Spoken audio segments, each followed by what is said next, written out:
आणि आता महत्त्वाच्या बातम्या आपण पाहूया। दौंडच्या चौफुलामध्ये ट्रॅव्हल्स आणि चारचाकी वाहनांचा अपघातामध्ये एकाचा मृत्यू तर एक जण गंभीर जखमी। घटना सीसीटीव्ही मध्ये कैद। याच्याने दोन फायदे, आम्हाला सुविधा आहे पण तुमच्यात भांडणं कमी होत आहेत। चल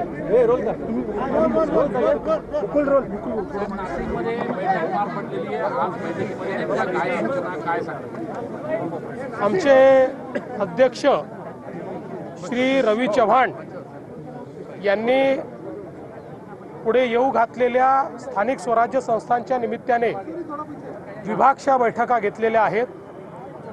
त्या विभागामधल्या नगरपालिका, जिल्हा परिषदा आणि महानगरपालिका या संदर्भातला आढावा आम्ही घेतो।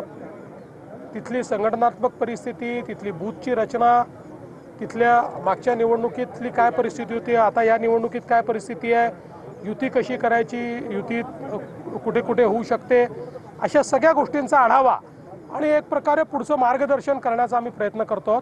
आज आता इथे आम्ही नाशिक विभागामध्ये उत्तर महाराष्ट्राचा आढावा घेतलेला आहे आणि उत्तर महाराष्ट्रातल्या महानगरपालिका, सगळ्या पाचही जिल्हा परिषदा आणि ज्या काही नगरपालिका, नगरपंचायती आहेत या संदर्भात संपूर्ण आमच्या कार्यकर्त्यांचं म्हणणं ऐकून घेतलेलं आहे। त्यांना पुढचं दिशादर्शन देखील केलं आहे। मला असं वाटतं की उत्तर महाराष्ट्रामध्ये मागच्या स्थानिक स्वराज्य संस्थेत आम्हाला फार चांगलं यश मिळालं होतं। यावेळी त्याहीपेक्षा चांगलं यश मिळेल अशी मला अपेक्षा आहे। आपल्या आणि गिरीश भाऊंच्या सूचनेनंतर पोलीस आयुक्तांनी धडाकेबाज कारवाई शहरात सुरू केलेली आहे। राजकीय पक्षांच्या कार्यकर्त्यांना, नेत्यांना सुद्धा या ठिकाणी कारवाईच्या सामोरं जावं लागतंय। पुढच्या काय सूचना असणार आहे? निश्चितपणे मी स्वतः सीपींना पूर्ण मोकळीक दिलेली आहे आणि अतिशय चांगल्या पद्धतीनं या ठिकाणी काम चाललेलं आहे। कोणी कुठल्याही पक्षाचा असो, भारतीय जनता पक्षाचा असो, महायुतीचा असो की उबाठा, राष्ट्रवादी काँग्रेस किंवा अन्य पक्षाचा असो, कोणालाही या ठिकाणी स्पेअर करू नका अशा प्रकारे त्यांना पूर्ण अधिकार देण्यात आलेले आहेत।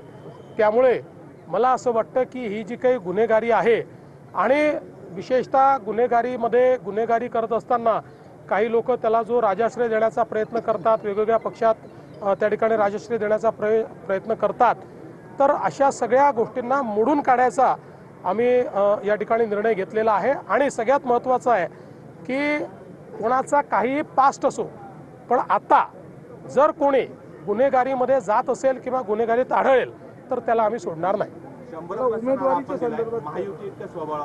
काय असं आहे, आम्ही पहिल्या दिवशीपासून तिन्ही पक्षांनी महायुतीचं ठरवलंय, जिथे जिथे शक्य आहे त्या ठिकाणी आम्ही महायुती करणार आहोत।